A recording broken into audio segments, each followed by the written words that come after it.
Luxury गाड़ियों को किससे कंपटीशन मिल सकता है? आप सोच रहे होंगे कि लग्जरी कार की कॉम्पिटिटर तो एक लग्जरी कार ही होगी, लेकिन ऐसा नहीं है। आइए जानते हैं हमारे सहयोगी कुशल गुप्ता से एक बेहद ही इंटरेस्टिंग रिपोर्ट जो बता रही है कि लग्जरी गाड़ियों का नया कंपटीशन है क्या। तो आप सोच रहे होंगे कि लग्जरी गाड़ियों का जो कंपैरिजन है वो हम लग्जरी कार से क्यों नहीं कर रहे हैं। इनफैक्ट म्यूचुअल फंड एसआईपीज ये निकल कर आ रहा है एक बड़ा कॉम्पिटिटर। ऐसा क्यों, आइए जानते हैं इस बात पर और विशेष रूप से हम चर्चा करते हैं।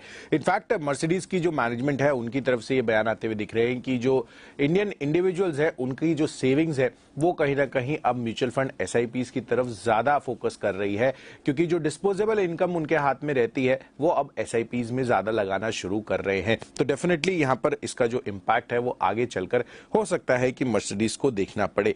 इनफैक्ट यहां पर म्यूचुअल फंड एसआईपी से अगर आप देखें तो लग्जरी वाहनों की जो बिक्री है उसको हो सकता है कि आप आगे चलकर धीमापन या एक फेज डाउन ट्रेंड हमें देखने को मिल सकता है। इनफैक्ट यहां पर जो नंबर्स है वो भी मैं आपको बता दूं, इसमें लग्जरी कारों की जो कुल इंक्वायरीज है उसमें से केवल 10% जो है वो एक्चुअल ऑर्डर कन्वर्जन हो रहे हैं, यानी कि 15,000 इंक्वायरीज हर महीने जो होती है उसमें से 1500 ऑर्डर कन्वर्जन हो रहे हैं और बचे हुए जो 90% लोग हैं वो म्यूचुअल फंड एसआईपीज में अपना पैसा निवेश कर रहे हैं। इनफैक्ट ये बाजार के गिरने पर खरीदारी का इंतजार भी करते हैं।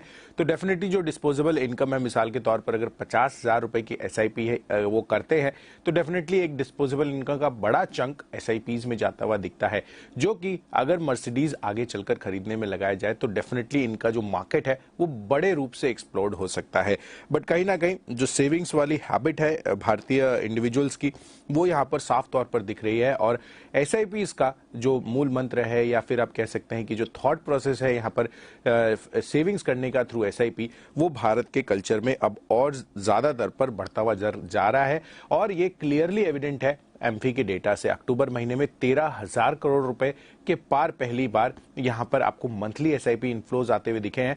इनफैक्ट वित्तीय वर्ष FY23 की भी अगर आप बात करेंगे तो मई 2022 से लेकर सितंबर 2022 यानी कि 5 महीनों में अक्टूबर के पहले लगभग 12,000 करोड़ से ज्यादा के औसतन मंथली इनफ्लोज आपको एसआईपीज में आते हुए दिखे हैं। जबकि अगर आप अक्टूबर 2022 से अक्टूबर 2021 की कंपैरिजन करेंगे तो वहां पर भी ऑलमोस्ट 24% की बढ़त मंथली आधार पर यहां पर अक्टूबर महीने में हमें देखने को मिली है। तो कहीं ना कहीं ओवरऑल एसआईपीज का जो इंटरेस्ट है रिटेल निवेशकों में वो लगातार बढ़ता हुआ जा रहा है और इससे कहीं ना कहीं मर्सिडीज भी अब सोच में पड़ रही है।